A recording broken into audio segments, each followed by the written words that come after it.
Now, breaking news from CBS News Detroit. You're watching CBS News Detroit, and we have a breaking update for you. Federal and local agencies, you can see Governor Gretchen Whitmer just took the podium to give us an update on the deadly shooting at the Church of Jesus Christ of Latter-day Saints. This just started moments ago. Let's listen in live. To take down the shooter and their quick response. I think we can see the best of public service in all of these individuals. As I said, I'm here as the governor, but I'm also here as a fellow Michigander whose heart is breaking by another mass shooting in a place that is supposed to be defined by togetherness and a close-knit community here in Grand Blanc. As a state, we know the pain of this too well. We've seen gun violence in our schools, stores, parades, festivals, and our houses of worship. These are places that we go to feel connected, to feel safe, to be together. But today, this place has been shattered by bullets and broken glass.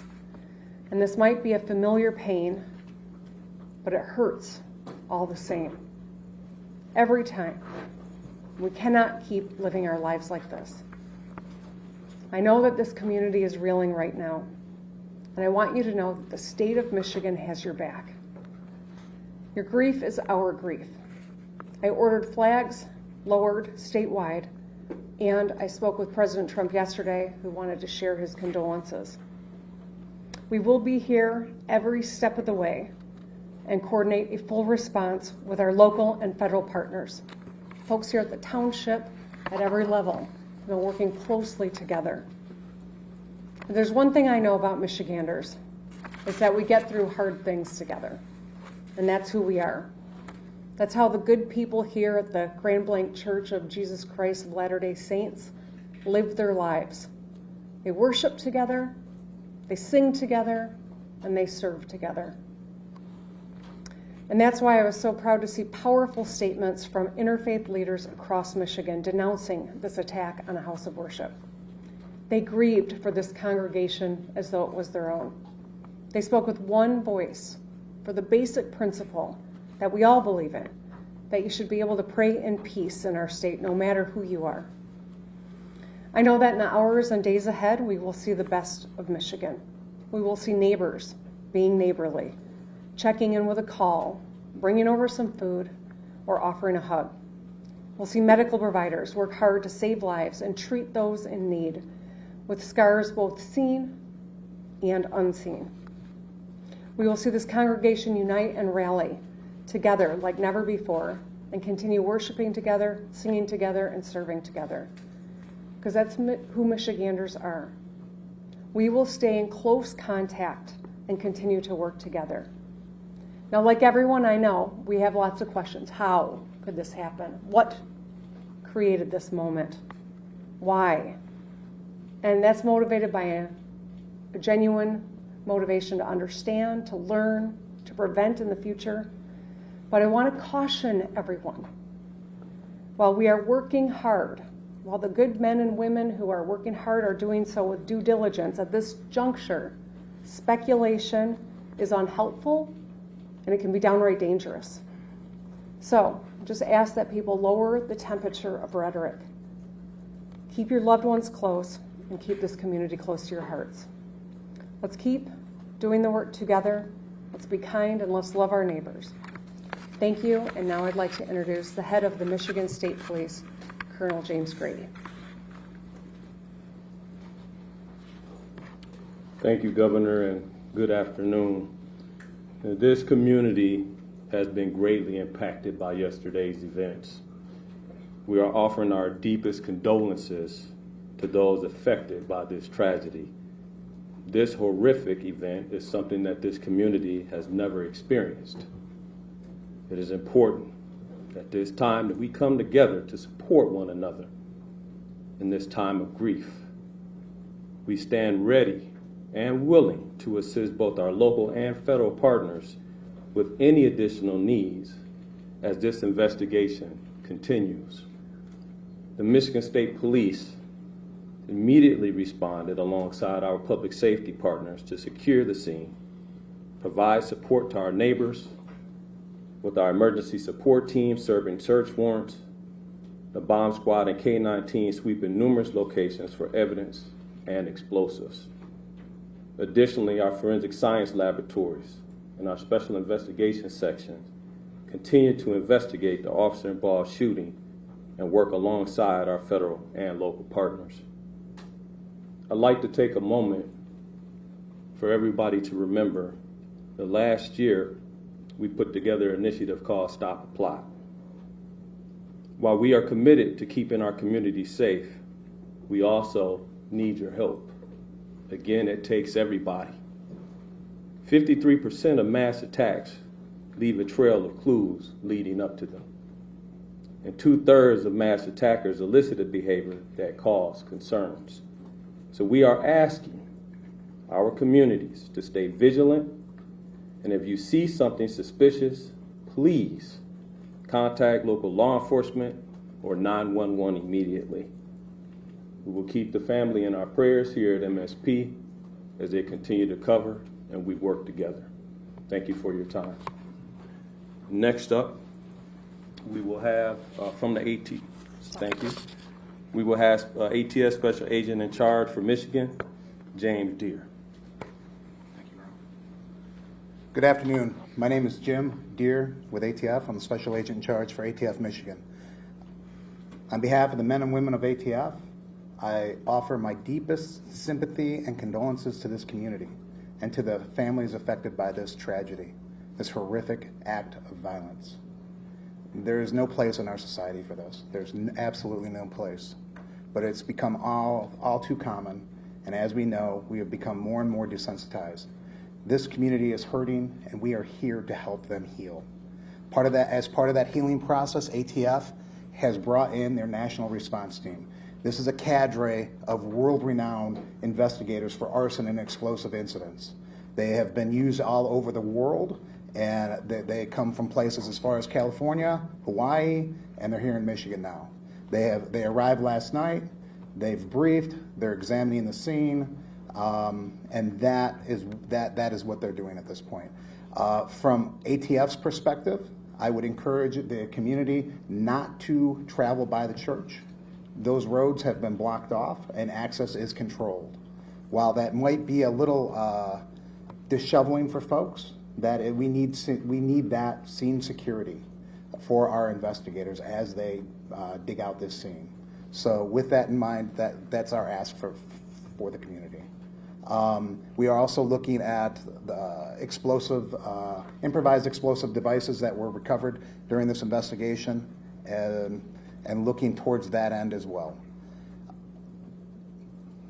I need to introduce the acting Special Agent in Charge for the FBI of Detroit, Michigan, Ruben Coleman.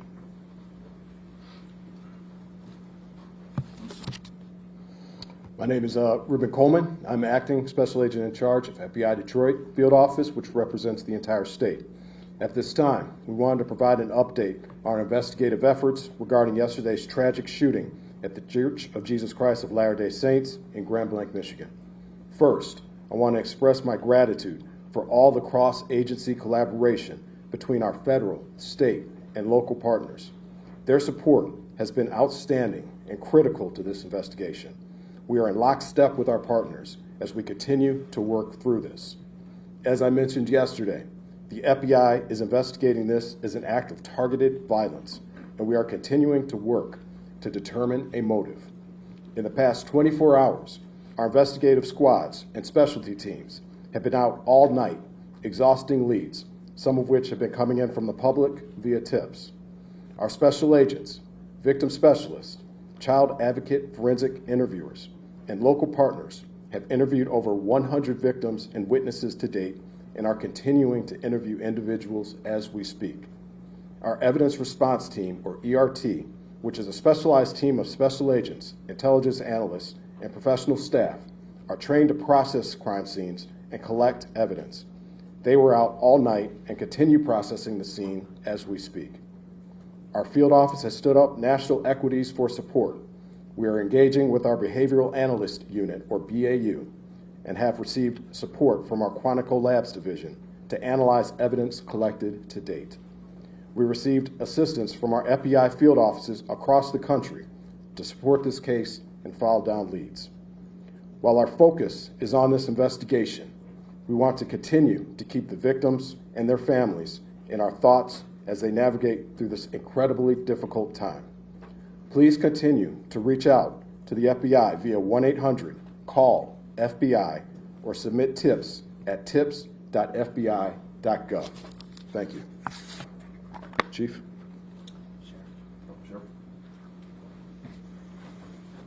You prepare in peace to perform in chaos. I saw it live. I saw what you trained for, what you planned for, and then reality hit yesterday morning on a bright sunny day when people went to worship. But what I also saw is every level of government law enforcement work together for the good of the people. What I witnessed was people putting their lives at risk that had 2 months on the job as an EMT, or brand new firefighters, veteran firefighters, and law enforcement, just to bring a sense of stability to a scene that was chaotic and dynamic. As the sheriff of this county, I see the great people every day. But I want this community to know that those ranks and those agencies that were mentioned before me, we worked together. We worked in concert, and we did the job. And there's more to do. I will tell you, the sheriff's office dedicated every county sheriff medic that we had available, patrol, investigators. We did interviews, emergency management, whatever the task was needed. The sheriff's office worked with everybody that you heard and many that you don't know to bring justice and also order to this scene. But I will tell you, the days are continuing. We have 31 marked cars on as we speak, making sure schools that are in session, in churches that are planning Bible studies, regardless of faith-based, that they will be protected. Anybody who calls in, we will be there like other law enforcement to settle the community and bring a sense of calmness to people. There is an uncertainty, but law enforcement, especially this sheriff's office, will bring that to you. I will tell you that there are noble heroes who do not wear a uniform that went to that church yesterday. You're going to hear their stories as we lay out this case with law enforcement, but I will tell you this, those heroes from that church did their job.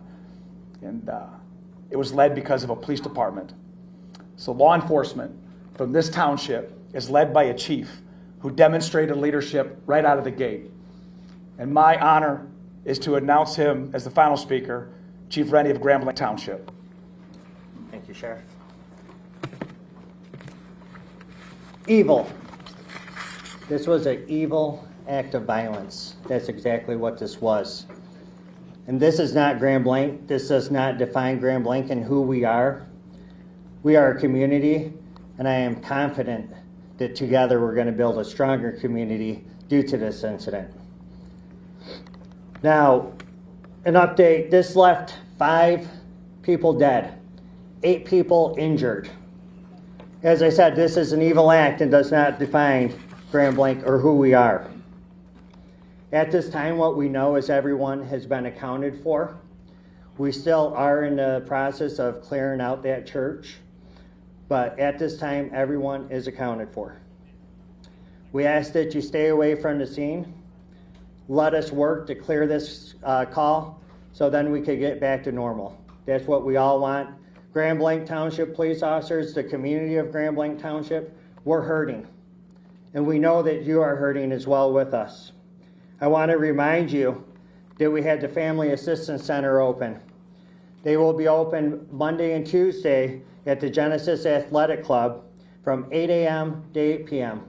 That address is 801 Health Park Boulevard, Grand Blanc, Michigan 48439. Seek service, let's come back together and be stronger together and better. I'll open it up at this time for any questions. Sir. I have a question. When it comes to the act of violence, can you define why it is considered an act of violence and not something more serious like terrorism? I will let Agent Coleman speak to that particular question. Yes, as of right now, we are calling it an act of violence as this is an investigation that is continuing. We are continuing to receive leads. We're continuing to run down all information. And once we're able to ascertain definitively what we have, that's when we'll make those statements. But as of right now, this is an act of violence. Thank you. Can I follow up on that, please? You called this an act of targeted violence. Can you tell us who you believe the target was? A specific person, the LDS Church, another group? Well, as of right now, again, as this is an ongoing investigation, what I would say is when I say targeted violence, I mean targeted within our state and within our community. Right now, what we are here for are the families and the victims, and we're going to work diligently in order to make sure we can bring closure for them as well. So can you just Speaking of the motive, there was some chatter that the suspect's ex-girlfriend was a Mormon or something of that nature, chatter online about that. Is that something that you can speak to, or any possible motive? That is something I cannot speak to at this point in time. We heard that someone was arrested after driving through the barricade near the church. Can you share any information on that, why they were arrested, maybe what their intentions were? Yes, Chief. Yes, I could speak on that. Yes, there was an incident out there. We are still in the process of investigating that incident, whether or not it's related or not. I could tell you that we do have a 21-year-old person in custody for that incident right now. Does the suspect have any prior criminal history or no contact with law enforcement? Are you talking about the suspect from yesterday or today? The suspect from yesterday. The suspect from yesterday has been arrested by law enforcement in the past. And the 5 dead, does that include the suspect, or is that another? The 5 dead includes the suspect. Can you give any details on what those prior arrests were? Burglary and OWI. Where, what agencies? Genesee County? That I can't give you 100%. Chief, what do we know? Terry. No, so I just want to clarify, no more victims. You searched the church and... We have not completed search in the church, but as we know, everyone has been accounted for. That's going to be all the questions that we answered today. If you this is our last press conference. If there's other pertinent information that develops, we will let you guys all know and post that on our social media account, Grand Blanc Township Police Department Facebook page. Thank you. And that was the very latest on the Grand Blanc Township church attack. A significant update there just moments ago. The police chief says everyone is now accounted for, meaning that death toll is not expected to rise as they continue to search through the debris. Stay with CBS News Detroit on air and online for new developments into the story. We're sending it back now to your regular programming.